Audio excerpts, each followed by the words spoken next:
মহিলাদের মারধর ও শ্লীলতাহানিতে অভিযুক্ত বিজেপি পঞ্চায়েত সদস্য, থানায় অভিযোগ।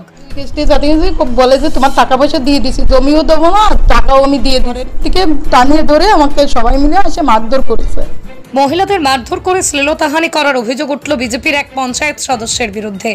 আহত দুই মহিলা প্রাথমিক চিকিৎসা করার পর থানায় ওই পঞ্চায়েত সদস্যের বিরুদ্ধে লিখিত অভিযোগ জানিয়েছেন। ঘটনাটি ঘটেছে বাগদা থানার সিন্দ্রানী গ্রাম পঞ্চায়েতের নতুন পাড়া এলাকায়। পুলিশ ঘটনার তদন্ত শুরু করেছে। অভিযুক্ত পঞ্চায়েত সদস্যের নাম বিজয় বাইন। তিনি সিন্দ্রানী গ্রাম পঞ্চায়েতের এলাকার ভোটে জিতে সদস্য হন।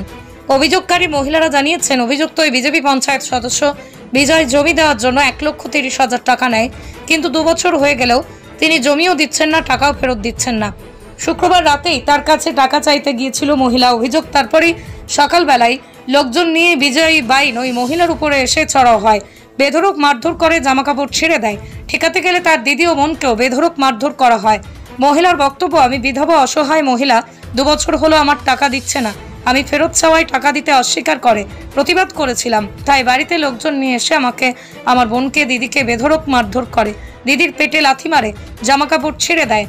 আমার কাছ থেকে এসে জমি দেওয়ার কথা উল্লেখ করে 2 বছর হয়ে গেল, টাকাটা চাতে যাই, বলে যে কাকিমা দেবো, হ্যাঁ জমি দেবে বলে জমির টাকা নিয়েছে 1,30,000 টাকা।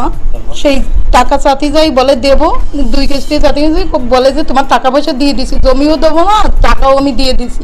কি প্রুফ আছে? সেই প্রুফটা আমি বলছি আমি থানা পুলিশ করতে যাবো। সেই থানা পুলিশের কাগজটা ও সেই লিখিতটা নিয়ে ও নিয়ে গেছে, ছিঁড়ে উড়ে ফেলে দিয়েছে। আর ধর আমাকে ঘরের থেকে টানিয়ে ধরে আমাকে সবাই মিলে এসে মারধর করেছে। ঘরের থেকে টানি বের করে নিয়েছে ওই টাকার উল্লেখ নিয়ে, যে টাকাটা তুই কখন দিবি সেই উল্লেখ নিয়ে মারিছে। বিভিন্ন রকমের মারিছে, সেটা বলার মতন না, মানে বলতে পারছি না।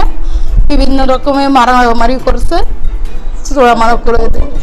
আমি বলছি দেখ, তুই একটা ভালো জায়গা আছিস, তুই এরকম বেইমানি করিস না, টাকাটা তুই দে। এরকম ভাবে ওকে অনেকবার বোঝানি হয়েছে যে তোর মানুষের মুখে।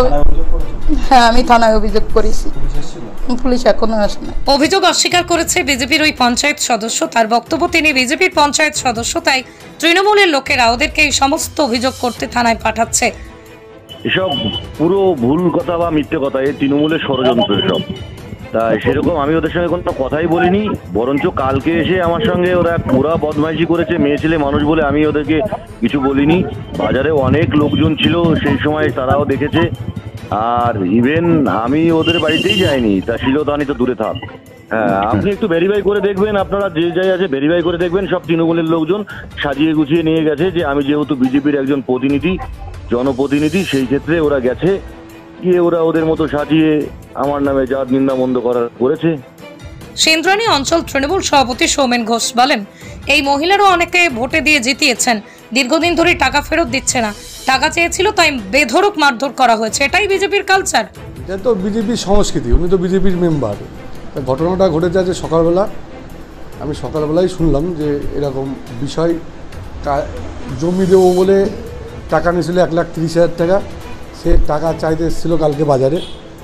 সেই পরিপ্রেক্ষিতেই আজ সকালবেলা দলবল নিয়ে গিয়ে বেধড়ক মার মেরেছে।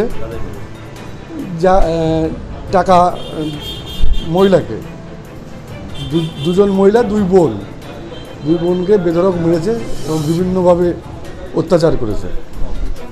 শুনলাম শ্লীলতাহানি নাকি হয়েছে, থানায় অভিযোগ করেছে এবং থানায় কেসও হয়েছে। আর ওই মহিলাগুলো ওনাকেই ভোট দিয়ে জিতিয়েছে, এটা হচ্ছে বড় বিষয়।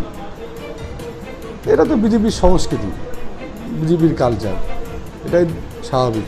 যদিও বিজেপির বনগাঁ সাংগঠনিক জেলা সভাপতি দেবদাস মণ্ডল বলেন, বিজেপির করলে, বিজেপির নেতা হলে বা বিজেপির পঞ্চায়েত সদস্য হলে তার নামে ধর্ষণ, শ্লীলতাহানির মামলা হবে, এটাই স্বাভাবিক। ওকে তৃণমূল দলে নিতে পারছে না, তাই চাপ দিয়ে ওই সমস্ত করার চেষ্টা করছে। পশ্চিমবঙ্গে আপনি বিরোধী দল করবেন আর তৃণমূল আপনাকে শ্লীলতাহানি কেস দেবে না, এটা তো হতে পারে না। সবার আছে শ্লীলতাহানি কেস, ম্যাক্সিমাম। এই মেম্বারকে বারবার প্রেশার দেওয়া হচ্ছে তাকে তৃণমূলে জয়েন করানোর জন্য। যেহেতু সে তৃণমূলে জয়েন করবে না, বিজেপির একনিষ্ঠ কর্মী এবং বিজেপি সে মেম্বার, তার জন্য পরিকল্পিতভাবে এটা করেছে। এটা সমস্তটাই মিথ্যে।